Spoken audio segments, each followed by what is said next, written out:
Hello, everyone. We're at the hour, so we're going to go ahead and get started. So thank you so much for joining us today for the webinar. My name is Heather Yoakum, and I am the Stakeholder Engagement Lead at the North Central Climate Adaptation Science Center, or the NC CASC. And I co-host this monthly webinar with my colleague, Imtiaz Rangwala, who is our climate science lead here at the CASC as well. So we are based at the University of Colorado and in Boulder, and we bring you these monthly webinars really to facilitate a discussion of science, research, and best practices related to adaptation and resource management under a rapidly changing climate. And we really focus on the North Central region in the US. And for us, that mostly means the Missouri and Upper Colorado River basins. So before I introduce our speaker for today, a quick word on just housekeeping and how we're going to run the webinar. We are recording this webinar, just so you all know. And after the webinar, you'll be able to find this recording and all of our other webinar recordings on our website. And we'll drop that link in the chat in just a moment. And we also put them all on our NC CASC YouTube channel that has these webinars, also our tribal climate adaptation webinars and other webinars that we run through the NC CASC can all be found on that site. So during the webinar, all of you will be muted, but you'll have the ability to unmute after the presentation during the Q&A period. And meanwhile, if you come up with questions during the presentation, you're welcome to submit any questions you want in the comment box, or in the chat box, sorry, and we'll be monitoring those questions, and we'll pose those first to the speaker at the start of the Q&A session before we open it up for folks to unmute and ask questions themselves. So with that, I am extremely delighted to introduce Dr. Balaji Rajagopalan. He's here with us today, and I have to say a quick personal note. I've been working with Balaji. He's actually one of the people who brought me to CU as a postdoc on this project, actually, several years ago. I don't want to say because it makes me feel old. But so it's really, really wonderful to hear how the project has evolved and moved on since I've been involved in it. So it's wonderful to see you again, Balaji.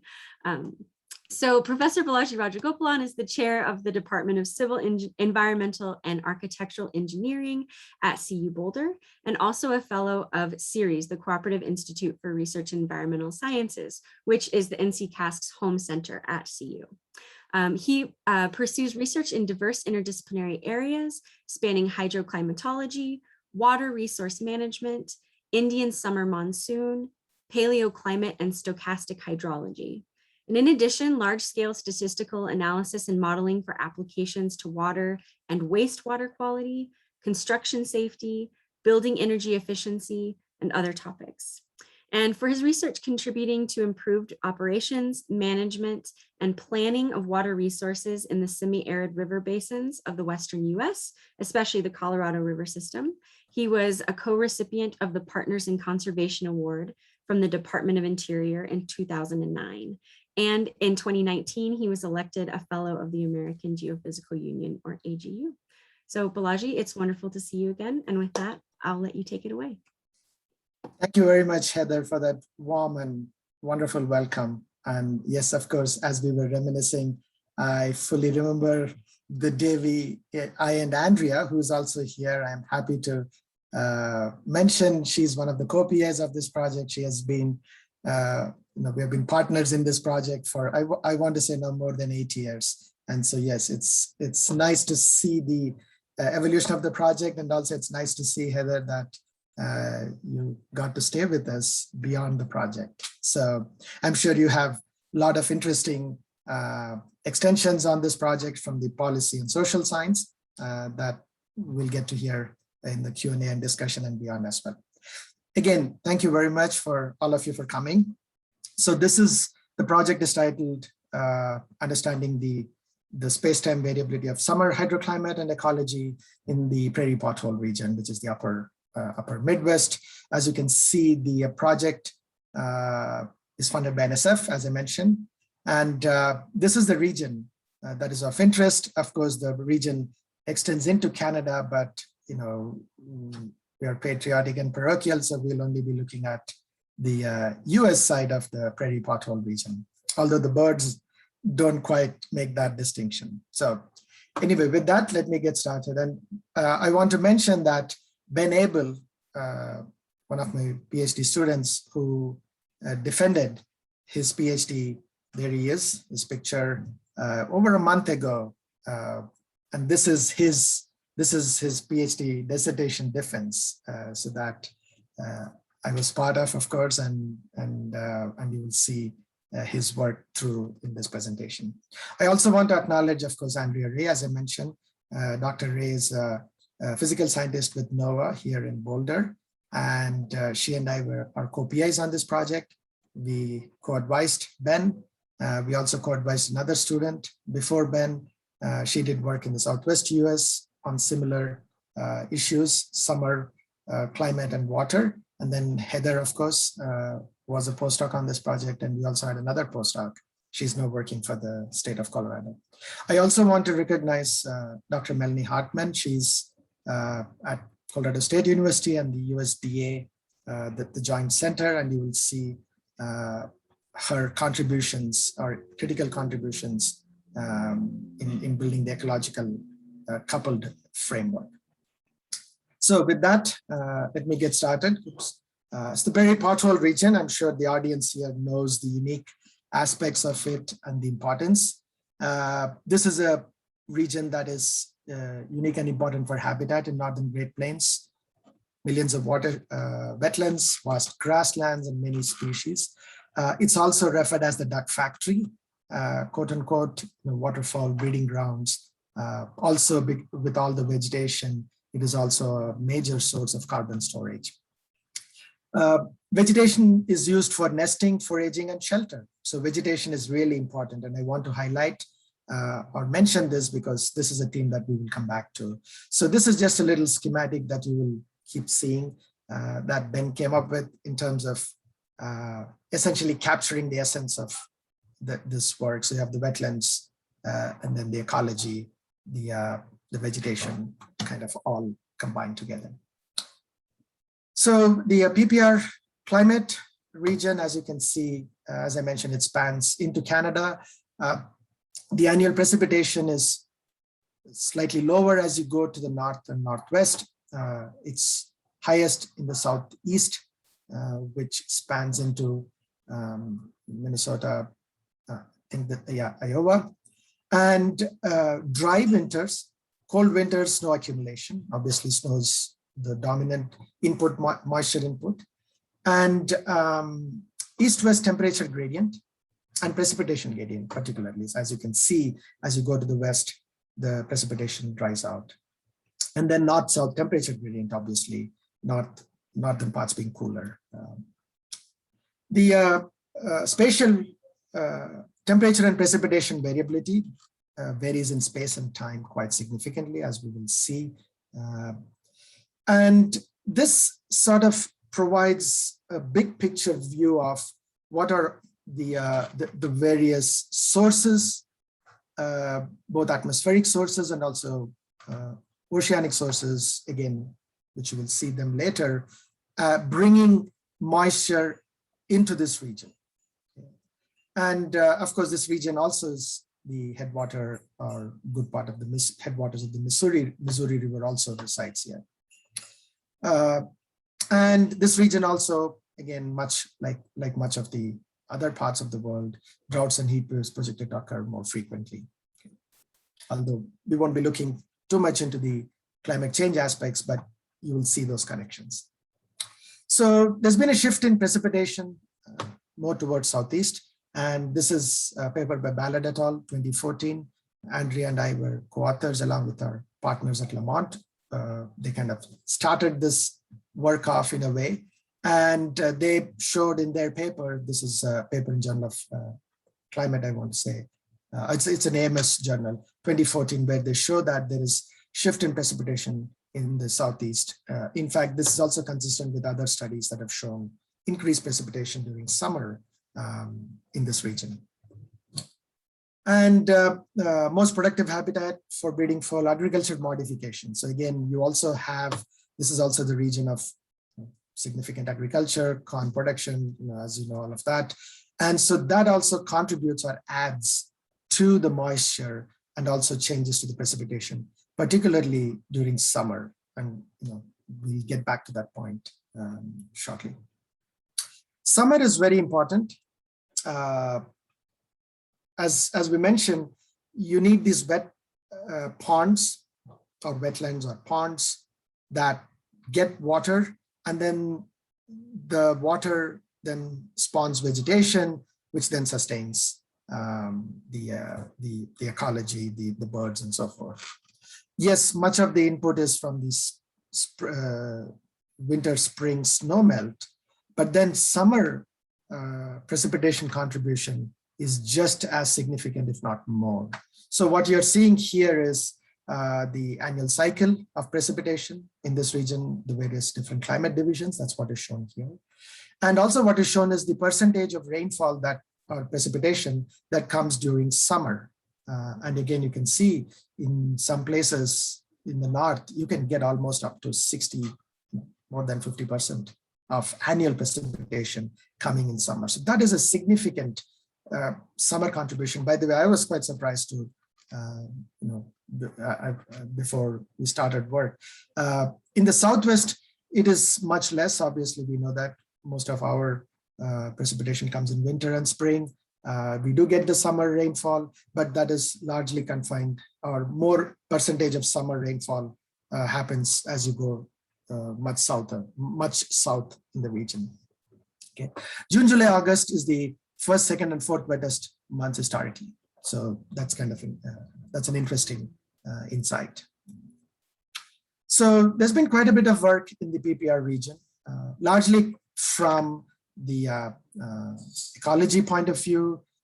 Johnson and Peony, there's Johnson and Johnson papers that developed methods for forecasting ponds, but again, largely from the ecological perspective. And then Ballard et al. I mentioned talked about the relationship between the large-scale climate and duck factory and the duck population.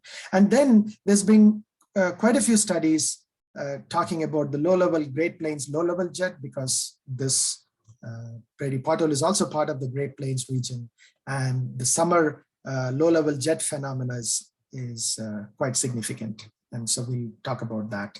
So land as a source, and also Gulf of Mexico, from where these low-level jets originate.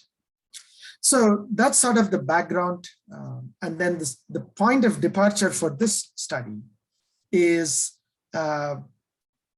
these four motivating observations, which are there is a lack of direct investigation into these large-scale teleconnections and mechanisms for summer climate variability in particular. And also, where does moisture come from, and what are the pathways to this region? And potential for predictions of these duck and pond counts. And then lastly, connecting all of this with vegetation. So those are sort of the gaps that we saw looking into the literature. And so that motivates or motivated this research. So the research is centered around four large questions. And so you will see this four distinct sections, and each section addressing a research question. And there is a paper associated with each one of them in review or published, so I'll point them out. So the first is, of course, we want to know what are the large-scale mechanisms of variability of summer precipitation. So having established that the summer precipitation is really important for the ecological well-being. When I use the word ecological, I'm using it in the most broad sense of it, which includes wetlands, ponds, all the way to the duck population and vegetation. So I know it has very specific connotation, but I just want to mention that at the outset. Then, what are the dominant sources of moisture and pathways that bring precipitation during summer in this region? And the third question is, can we use these understandings that we would have gleaned from questions 1 and 2 into developing a predictive model for pond counts and pond and ducks? And then lastly, can we put all of that together with a vegetation model? Because as I mentioned, vegetation is sort of the fulcrum. The wetlands and their variability maps onto vegetation variability, which is then crucial for the variability of the population of the duck and other habitat. Okay, so that's sort of the 4 research questions. And so here is a schematic visualization that and I came up with. So you have, this is your large scale climate, which then ocean atmosphere, which drives the vegetation hydrology and then what happens on the land also feeds the atmosphere, as we will see in just a bit. Okay, so let's start with the first research question. What large-scale mechanisms and teleconnections influence summer precipitation? Notice that a lot of studies have been done for winter precipitation. That's where you would have seen El Nino. When you have El Nino, southwest is wetter, northeast is dry, jet stream moves to the south, and La Nina, it moves to the north. So southern tier is wetter. So there's lots and lots of studies and insights on that, particularly from winter precipitation, because that's where the signal is strongest, that's where the jet stream is active. We get most of the weather in North America or in the northern latitudes. But summer is something that is outside of the monsoonal regions, which is largely in the tropics. It's largely written off as convective thunderstorms, maybe some weak correlation here and there, but otherwise people don't pay much attention. Even in the southwest on the Colorado River Basin and other water resources systems, they don't particularly rely on summer precipitation, even though it does provide a crucial, small but crucial contribution. They welcome that, but that's not something that's used in the planning. Okay. So what we wanted to do is what is the large scale mechanism that is summer really just random, or is there any coherent organization, albeit not as much as the winter? Okay, so that's our first question. And so we use these data sets, NOAA climate division data set, so monthly precipitation going all the way up to 1895, and then the reanalysis data sets of ocean and atmospheric circulation, large scale variables, and drought index, which is something important, and I'll come back to that. What we did here was very simple, do a principal component analysis of the summer precipitation. And just very briefly, principal component is just a decomposition of space and time data. So at each climate division, you have a time series of summer precipitation, and you have them for all the climate divisions covering the region. So you have a space and time data, which you then decompose into spatial and temporal modes of variability that capture most of the variance. Then you relate those modes or principal components with large scale climate, and then you see where there is coherent and strong signal, and then identify and pull out mechanisms from there. And this is the paper that is in review in Earth Interactions. In fact, we just got our reviews back yesterday, and so we are revising it. So here is the principal component. First principal component explains 54% of the variance. And so this is quite significant compared to the Southwest. This is Jana et al., or sorry, Jana 2018. The Southwest US only 26%. So you can see right away that there is a coherent structure that captures a good chunk of the variance in the first principal component. So this is the temporal component, also known as the PC. And this is the second. And so these are the loadings. The first one, you can see the loadings are same sign, so which indicates that the entire region behaves coherently up and down. And then the second loading, second PC captures about 11 or 12%. So together you can see 1 and 2 gets you close to 65, 66% of the variance. So it's pretty decent.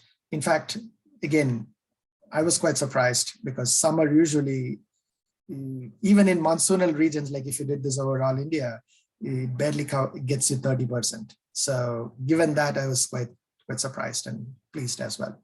So the second principal component gives you this kind of north-south. So those are the 2 PCs. So we then take those PCs and correlate them. So we largely restrict ourselves to the first PC because that's the one which has like 55% of the variance, and relate that to large scale climate. So this is correlating PC1 with sea surface temperatures simultaneous, June to September.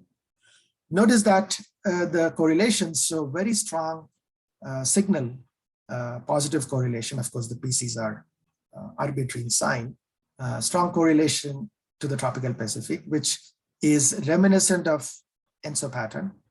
And also notice, interestingly, the so-called sandwich pattern in the Atlantic, which is what you get with the NAO forcing in the winter. So it was nice to see that the dominant mode of variability of precipitation in the pothole region has fairly strong connections to the sea surface temperatures in the tropical Pacific and Atlantic. And of course, you can also see this broad feature in the northern Pacific, which also is reminiscent of PDO. So there's the ENSO PDO broad connection in the Pacific, and then the Atlantic as well. We also correlated the first PC with the PDSI, or the drought index, over North America. And notice again, as to be expected, you have a positive correlation. So which means if you have high PDSI, meaning dry, the PDSI, which captures the soil moisture conditions, is strongly related with the PC1. By the way, just to let you know, the sign on this PC can be flipped. So you can, they're arbitrary. Okay.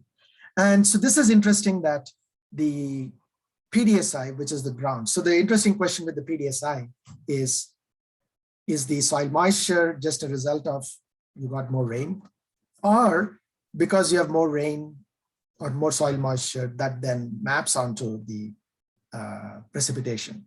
And so you will see that we argue it's both ways, and it'll become clear in the second question when we answer that. So what we took is we also looked at pick up a few high years, principal components. So you can pick these high years and then look at the circulation composites. So notice that again, you get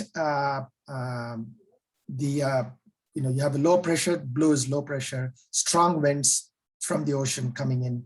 And then for the opposite years, you see winds coming in from the north, which are generally dry and less moisture. So these top and bottom, you can think of them as the wet years and then the dry years. So clearly, not only the PCs correlated with SSTs, the sea surface temperatures kind of set the boundary condition for the seasonal dominant mode, but then the circulation features also are consistent with that, meaning when you have wet year, you end up bringing in moisture from the south, and whereas from the dry years, it's from the north. Okay. So that's all consistent. So it's interesting. And then, so the potential mechanism sort of putting these two together is, when you have a dry left bottom, which is ENSO, when you have La Nina, you end up with a drier rainfall over the region, and then vice versa. And also what you find is that the winds associated with the Great Plains low-level jet. So as you can see here, for example, here, right? So you can see the winds coming in. This is 850 millibar, whereas these are the 500 millibar. So 850 is sort of the more closer to the ground. And so basically what a picture seems to emerge is the summer variability of precipitation is not random. So that's good. Two, the dominant mechanism is linked with large-scale ocean and atmospheric circulation fields. And the southerly flow of winds, particularly the low-level jet, which we will talk about in just a bit, is consistent with the SST conditions, and together they conspire to produce wet or drier summer over the Prairie Pothole region. Also, we find that when you look at the wet and dry, they are not mirror images. That indicates that there is an asymmetry in the relationship, which also indicates that nonlinearity. Okay. And this is the relation. This is a paper from, this is a result from Balaji et al. I put it just before the talk because I thought this kind of makes that point. So what you're seeing are just the pond count, duck count, and PDSI correlation from the pothole region. This is northwest and southeast regions, correlated with sea surface temperatures at the top, duck population correlated, and then PDSI. Notice that you do see this kind of negative correlation in the tropical Pacific, La Nina-like pattern, meaning if you have La Nina, you tend to, you end up with higher pond counts, duck population, and then somewhat weaker with PDSI. Okay. So this basically what I wanted to end with is this part is the large scale connections that we identify for precipitation actually can also be seen through the pond and duck population counts as well. So it's not just the summer rainfall that is related to large scale climate, but the duck population. And you can see because they are all closely connected. So the summary, dominant modes of variability capture more than half the variance. And then sea surface temperatures in Pacific and Atlantic combined with the land conspired to produce these wet and dry years. Potential mechanisms are cooler tropical Pacific, La Nina-like conditions producing more rain over the pothole region, which also means that this provides encouraging signs for potential predictability, meaning you can use some of these patterns and features we've identified for potentially predicting summer pond and duck count. So that, keep that thought in mind. We'll come back to that.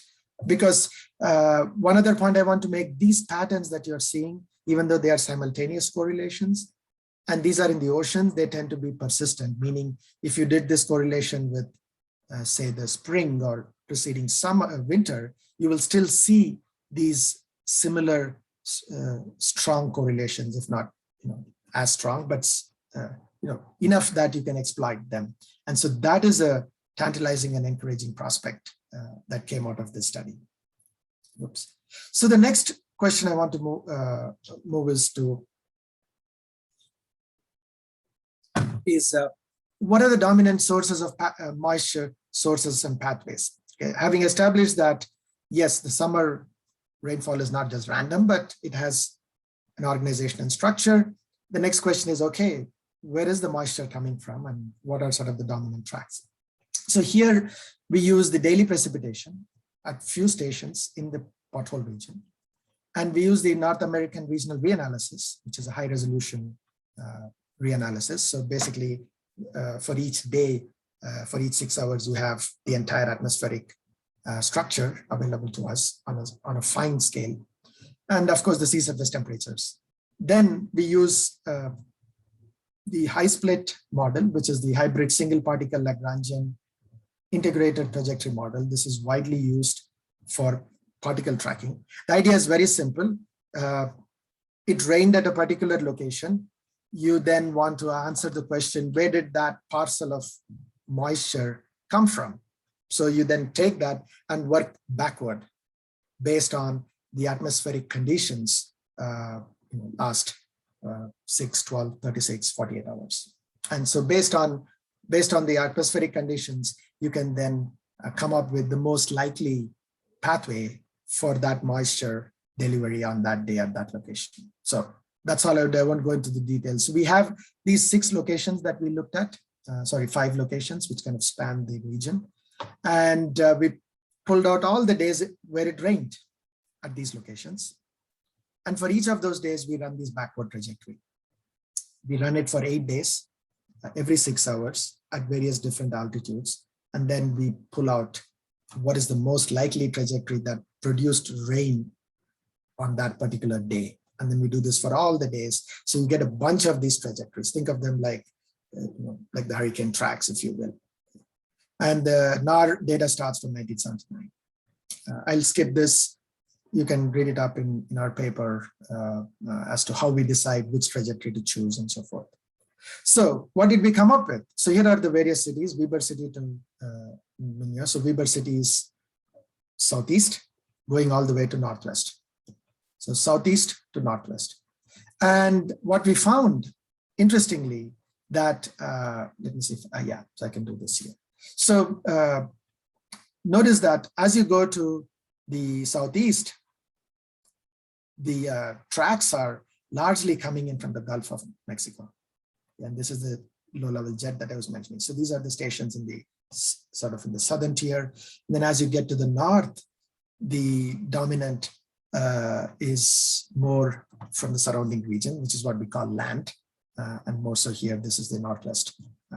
So interesting that the pathways, the trajectories and the pathways that bring moisture, even though we look at this prairie pothole as sort of a single entity, it's actually quite diverse in terms of where moisture is coming from. So if you're in the southern tier, you're more likely to get from the Gulf of Mexico as opposed to northern tier. So anyway, when you look at the proportion of trajectories that produce rain, again, Weber City is in the south. So generally land seems to be the most dominant. And the next is the Gulf of Mexico. And then the red is Pacific, very little, very few trajectories. So essentially it's these two, in Gulf of Mexico and land. Land is the primary source, interestingly, over the entire region, more so in the Northwest. And Gulf of Mexico influences more south and east.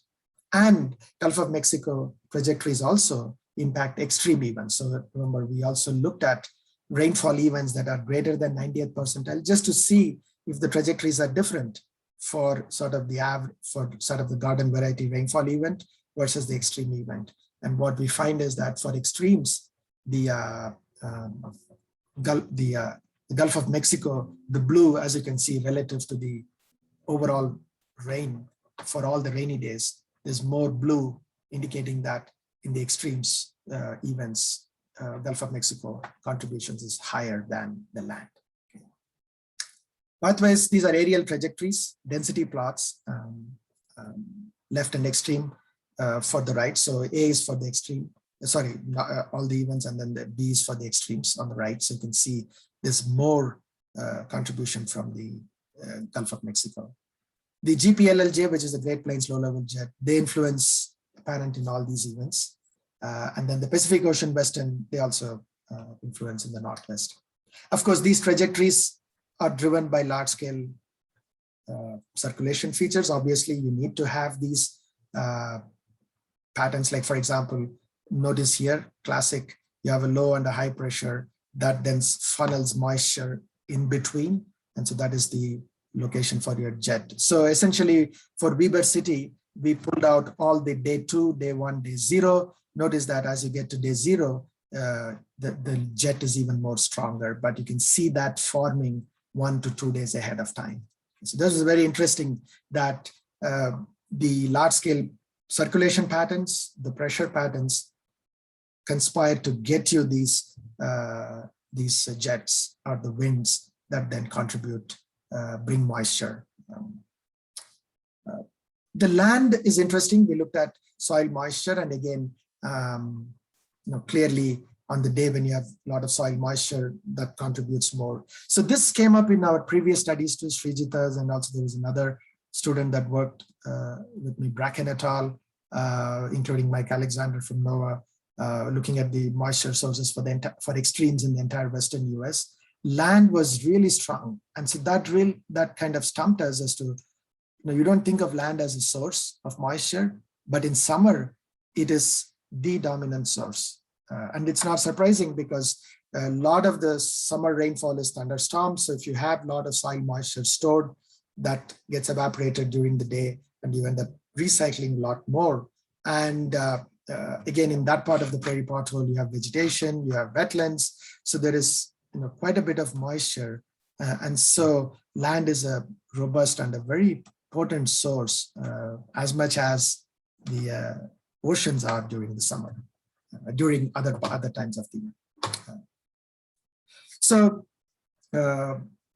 again, relating with the June, July, August, September precip average in that region correlated with SSTs. Again, we saw the La Nina-like conditions that from the previous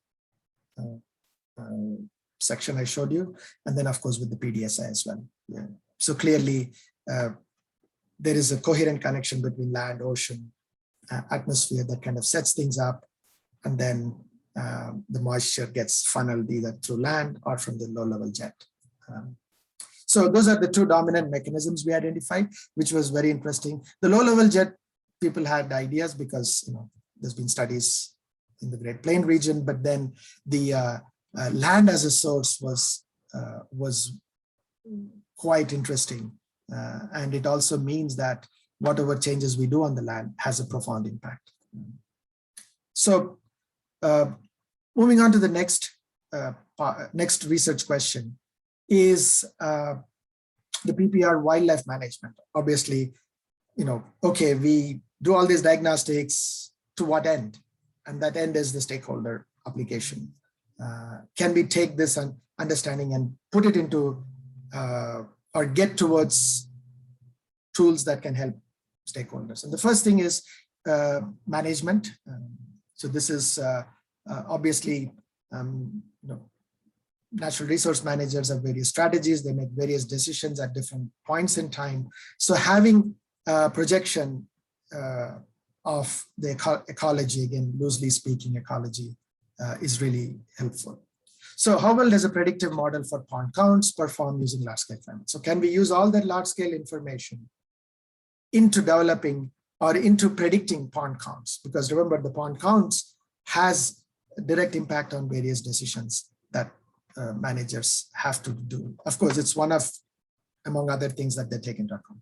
So we got the pond and duck counts data, and of course we have the climate variables. And what we did was we looked at the pond and the pond data from various regions, and then we developed a multivariate model called Canonical Correlation Model to predict the pond count across the entire, at all these regions simultaneously, rather than doing them one by one. So that offers a much powerful tool in that you can model all of them jointly, incorporating that spatial correlation. So this paper has been published in Environmental Research Letters. And by the way, the push to doing multi-site together, as opposed to in an earlier incarnation, we had individual models for individual locations, and it was Andrea's idea to do that, and it really panned out. So this is a nice novel application of this methodology for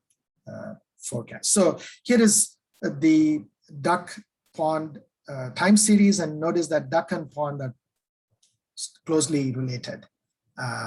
So if you can predict or project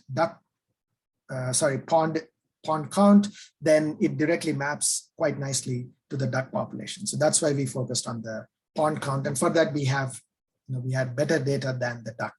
So these are the regions, 1, 2, 3, 4, 5, 6, 7 regions, and for each we have the time series of pond count, and then we use that with the CCA, Canonical Correlation Analysis, to do the forecast. So the first step is to identify predictors. Okay? So one way you do that is you look at these regions where the duck and the pond, where the pond data is highly correlated with sea surface temperatures and finite millibar heights from preceding seasons. So basically, we make predictions of June and July pond count at these different lead times: March 1st, April 1st, May 1st, June 1st. And for each one of those, obviously, you need to go find predictors. And so we find the predictors from the large-scale climate fields, and these are the boxes where you identify that. And then once you have those, you then put them in the canonical correlation and make predictions. So here is the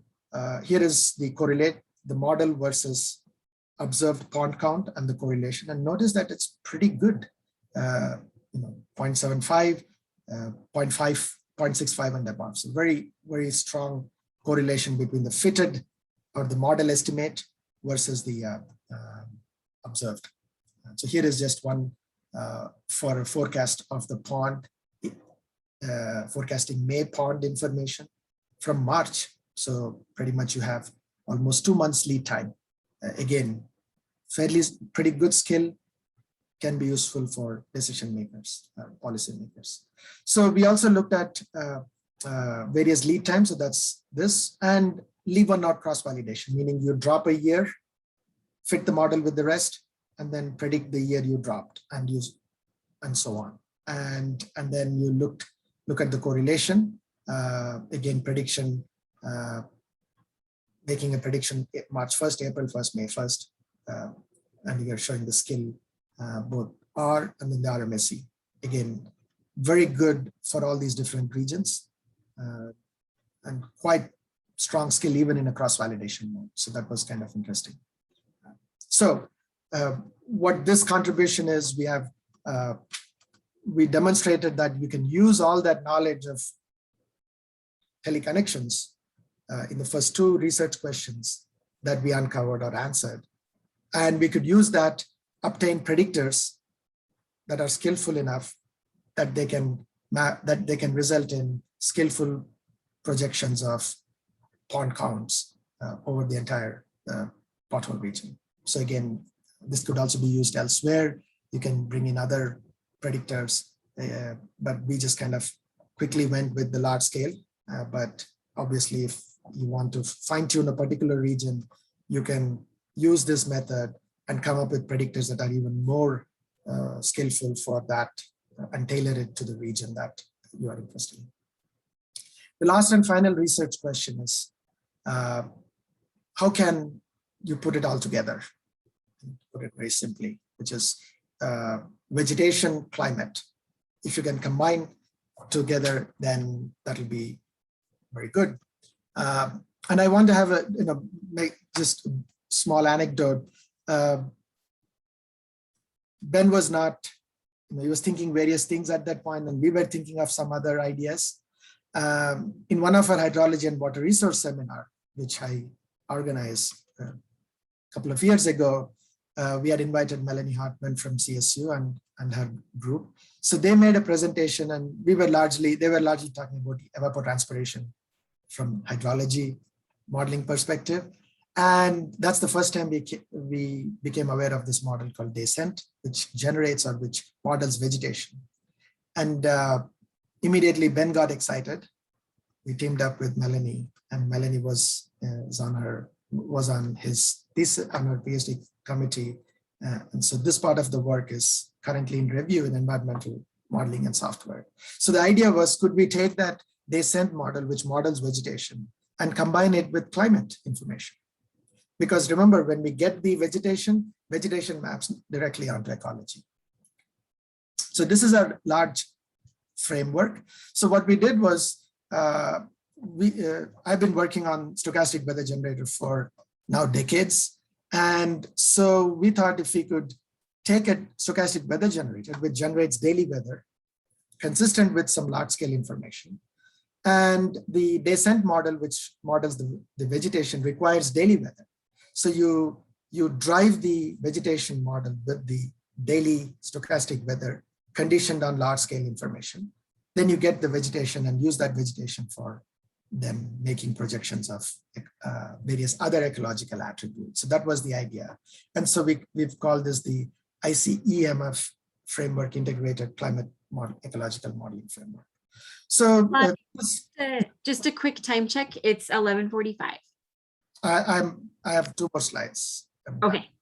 So this is to show that the NDVI correlates very well with the duck and pond counts in the region. So this is just correlating the duck and the pond count with the NDVI in that region. Again, these are the blues meaning strong correlation, high correlation. So we're correlating with the duck and pond from this region. So here is the weather generator. You can read up all in these papers. Again, as I said, we've applied it for various applications in the Pampas and other areas. This is a space-time weather generator, but here we only used point. So we only generate weather at each location. This is the broader DayCent. It generates a whole bunch of information. It models plant growth. It also does methane, nitrogen, soil organic matter. Obviously, we are only interested in the primary production, which is the NDVI. The inputs are daily max and min temperature and daily precipitation. So that is what the stochastic weather generator produces. And output is net primary production. And so we applied this at each location individually. Again, one thing we can do is to model everything in space and time, but in this case, we wanted to demonstrate it. So we had a calibrated model of DayCent, and then we couple that with the stochastic weather generator. And we get the primary production, link it to NDVI.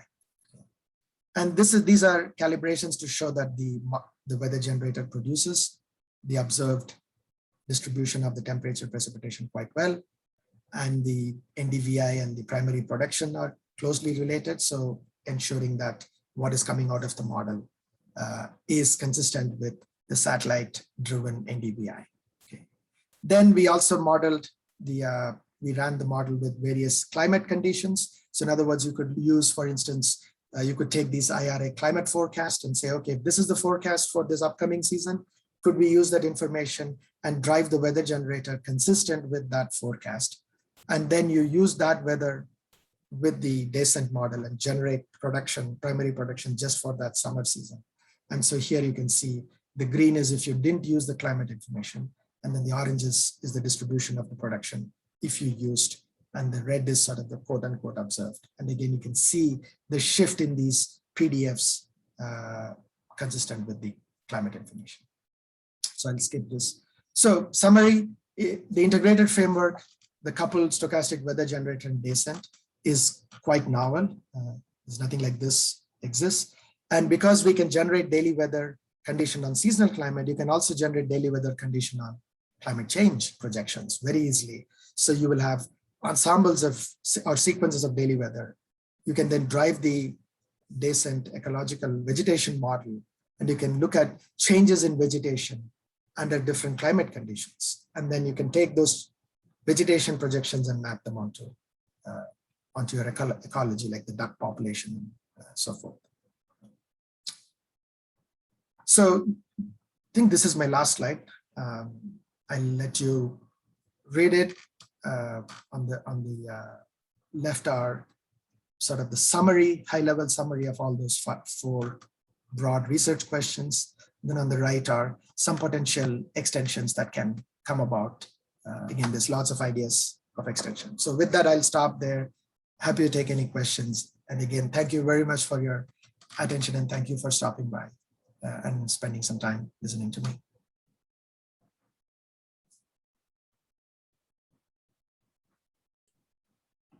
Thank you so much for that, Balaji. And as Imtiaz has just said in the chat, everyone is welcome to now unmute themselves if they have questions that they'd like to pose to Balaji directly.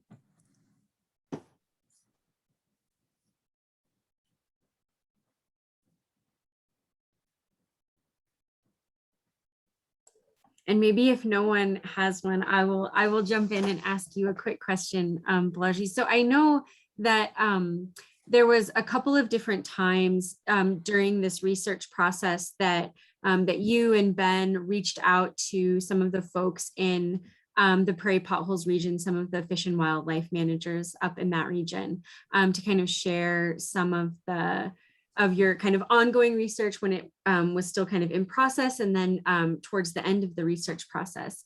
Do you have anything that you could share with us about kind of that back and forth engagement with the folks up in the Prairie Potholes region, or has there been anything since, in the more recent months, maybe like as Ben was towards the end of his dissertation research that you all were doing as far as outreach? Thanks, Heather, for that question. And I'm going to put Andrea on the spot because she has been instrumental in that aspect.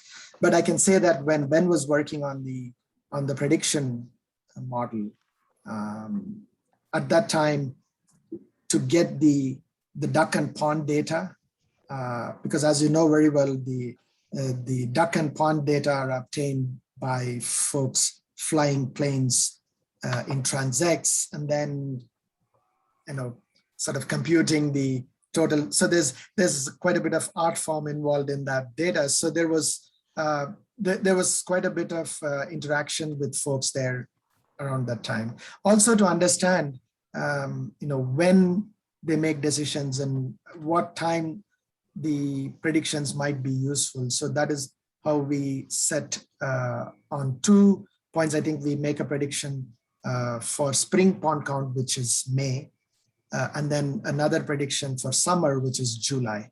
So we decided on those 2 time points. So the skills that I showed you, they're all skills forecasts of May pond count predicted in March. So like 2 months ahead of time, and likewise July predicted March, which is like almost 4 months ahead of time, and then April, May, and so forth. So those insights were quite valuable, reaching out to the stakeholders there. And I must say, Andrea was very instrumental in enabling that, and we leaned on her experience. I'm going to call on her, Andrea.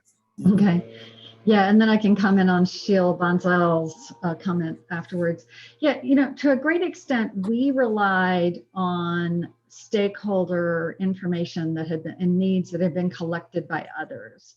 We didn't go, for the most part, do our own stakeholder work, but Heather, of course, you were doing some work up there earlier on in this project. You're a postdoc and a couple of papers. And very early on, this started as conversations that started at North Central Climate Science Center meetings with LCC, the now non-existent Landscape Conservation Cooperatives. So I think that in some cases it's important to build on the great stakeholder engagement work that's being done and respond to those questions versus going and doing your own stakeholder work. So yeah, and then things like having this meeting, and unfortunately the LCCs are not really going anymore, but yeah, but this for the most part built on what we already knew about stakeholders. And then just quickly, Sheil Bonsall, the models, for the most part, most of the models, in fact, a large number of them are at around the same amount of precipitation to more precipitation. Sorry, there's work going on outside my house and you may not be able to hear me very well. And that's in a gradient going from about the southern part of the Prairie Pothole to more precipitation, more increased precipitation as you get further north. And so that's documented. In fact, this is one of those situations where kind of the idea of sometimes you see things that say the number of models that agree, and then you see that most models don't agree. Well, especially in the southern prairie potholes, you may see that a lot of the models don't agree for the most part. But actually what that is that a lot of the models are clustered around not much change out to a higher amount of increase. So, but that's generally what's happening in this. So to add to that, area. Thanks, Andrea. The Ballard et al. Paper also has figure, I believe it's the last figure in the paper, that shows climate model projections, and it is projected to be wetter, largely coming, particularly the summer. So the summer is projected to be wetter, and again, you have to take it or put it in the context of what happens in the winter, which also is sizable and an important source. So I think it's that combination that needs to be looked at. And certainly, this ties into the next question from Lauren. The land is really important, yes. And in fact, Lauren, yes, we also see this in Eastern Colorado, in Srijita's paper in Jana et al. That Andrea is also one of the co-authors along with Mike Alexander. We see that for the Southwest, if you go to New Mexico, the dominant source is Gulf of Mexico, Eastern New Mexico. And when you get to Arizona, Southern Arizona and Western New Mexico, the dominant source is Gulf of Mexico. And when you get to Colorado, we have the station in Colorado. And for that, majority of the tracks come from land. So you're right, starting from the plains of Colorado all the way through the Great Plains, land plays a really important role in the summer. And there are some studies that have come about, for instance, with all the agriculture that's happening, both irrigated and non-irrigated, you end up putting a lot of moisture in the atmosphere. And so your point is well taken, which is a good lesson, is what we do on the land really plays a role in modifying certainly the summer precipitation. And I think that is a rich area of inquiry, particularly what it's like, what if you disturb land cover and how does it project out? I think that'll be interesting. When I'm looking at links to the paper, we can send, no problem. Speculate the mechanism behind the current drought in Dakotas. This is from Owen McKenna. We had record fall precip in 2019, and now 2 years later, we have a monthly drought index. I want to hazard an opinion that probably this is largely coming from the winter, dry or low winter precipitation. And again, we had El Nino-like conditions last couple of years. So the winter and this interplay between winter and summer, I think, is important. The idea, and this is something we saw when we were looking at summer, is that when you start spring and spring with a deficit, meaning you had less rainfall in winter, summer is not very likely to completely wipe that deficit. Summer definitely helps, as we saw, 50% of the rainfall comes in summer. So suddenly that 50% becomes a lot more important, because suddenly you've got lot riding on that 50%. And even if you have any small variability on that, that is going to sustain and exacerbate the dry signal that you start off with. Andrea, you were going to say something? No, I don't think so. I'll let somebody else ask a question. Okay, yeah. So our next question comes from Kim Hall, and she's asking if you're aware of work so far that might indicate that the expansion of irrigation has expanded pond counts or pond size. Good question. I haven't looked at, again, I will defer to the more knowledgeable folks in the audience here. How much irrigation happens in the pothole region per se, versus how much happens in places like Iowa, Nebraska, and Minnesota, sort of the surrounding or the edge. Yeah, my understanding, and Heather, you might know more about this, is that there's not as much irrigation. It's more rain-fed agriculture. Certainly that probably varies across the whole region, but there aren't the big crop circles that you see further south, not many of them at least. And what's more been an issue is, because it's more possible to plant corn up there, because the temperatures have gone up, is that there are especially ephemeral or short-lived ponds that are being, shallower ponds that are being tilled up to expand the agriculture in the region. And then in the western part of the Prairie Pothole area, there's some changes that are due to methane mining, not mining, what do you call it? Pumping for methane. So oil and gas is changing things in the western part of the pothole. But yeah, I'm not familiar. One of my guesses is that if they're using groundwater for irrigation, then that is possibly taking groundwater out away from the system for especially the more ephemeral ponds. And by ephemeral, I mean they're ponds that may happen in some years but not others, or may exist for several years after a wet year, but then slowly dry up. Heather, maybe you have a thought or two on that? Yeah, well, and one of the big problems up there is because it does happen to be so wet, there's a lot of tile drainage. So it's when you put infrastructure underneath the fields, right, to help increase the runoff from the field so that it's not right. too so foggy. you and so you do the opposite of irrigate. You keep them from being waterlogged. Yeah, and so one of the issues is actually consolidation and of certain wetlands. So you might be draining some of those smaller wetlands and consolidating them into bigger, larger ponds that might become, you know, semi-permanent or permanent wetlands. But how, you know, how and to what extent? I mean, I'm sure that the folks up there that do the May pond counts are, you know, pretty aware of this. I know they're aware of this, how they actually attend to that and, you know, think about that and incorporate that data into the May pond counts. I'm not entirely sure. Owen, are you still on? No.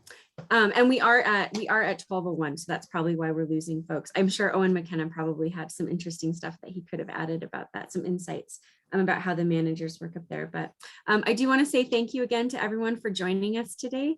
So one last point, I know Imtiaz mentioned, and I'm looking at the ballot paper. Yes, from the CMIP, there is a decrease in summer precip, particularly in the southern part of the Prairie Pothole. The Canadian side of the potholes still shows an increase. But one of the two key points, one is the studies have shown enhancement of the low-level jet, which is largely in the upper Midwest, which is slightly to the east, southeast, and to the east of the pothole region. And the second point is, as we talked about with the land, the CMIP projections do not adequately capture that, the land, agriculture, irrigation, which, as we are saying, if that is a strong source of moisture, then that is not something that that also is a gap. So I think these projections should be put in that larger context. Well, Balaji, thank you so very much for being here and thank you very much. And thank you, Andrea, for all of the additional information that you added. And thank all of you for attending today. It was wonderful to see you, and we'll see you next month. Bye. Likewise. Thank you all. Yeah. Bye. Bye. Thank you, Balaji. Yeah. Thanks, Imtiaz.